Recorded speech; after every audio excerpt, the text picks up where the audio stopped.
In episode 351, we talk about how most people lose money in the market. Stick around.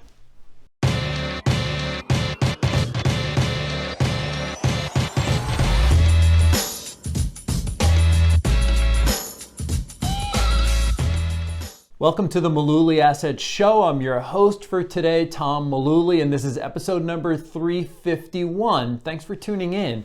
So this will be a quick video on how to lose money. I know most people can say, hey, I can do that on my own. I don't need your help.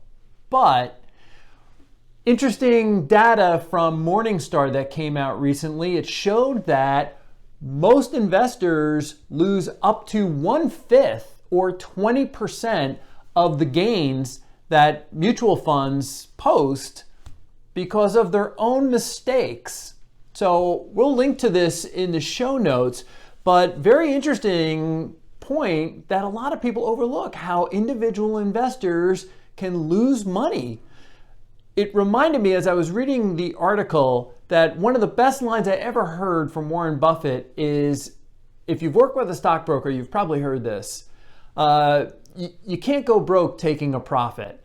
I have to confess, when I was a stockbroker, I used to use that line.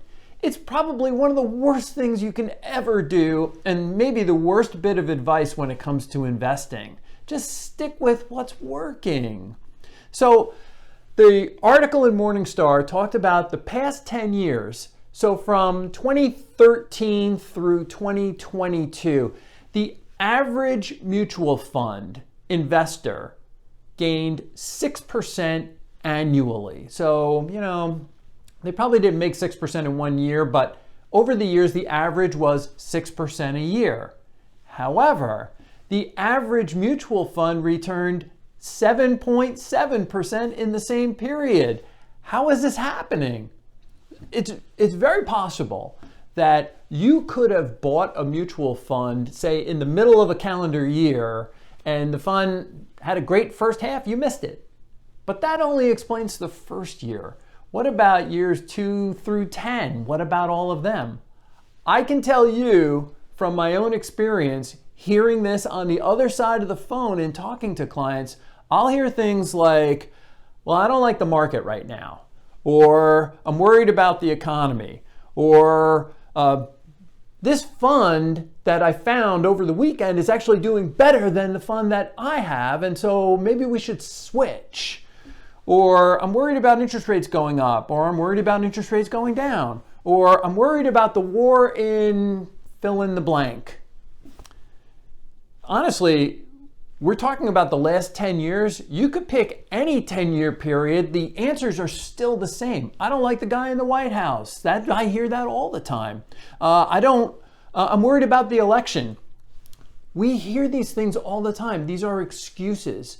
But the worst excuse of all, and the underlying reason most of the times that we get these calls, I need the money. And so you're taking money out of something that's supposed to grow for you. It's the worst thing that could happen. Why do you have money that you are going to need in the short term invested in something that's really designed for the long term? Please don't do that. We spend a lot of time with our clients talking about money they're going to need in the next year, 2 or 3. That money is going to be put in something else. It's not going to be tied up in long-term investments. You shouldn't do that either. One other thing that I want you to remember before I close this video, just remember this phrase: good beats perfect. That's so important. People I want to nail the top and get out of this sector fund, or I got to get specifically into real estate, or I've got to get out at this point. It doesn't work. It doesn't work. You may hit it right 4 times in a row and then blow up on the 5th time. Investing is a long-term game. We're here to help you with that. That's the message for episode 351. Thanks for tuning in.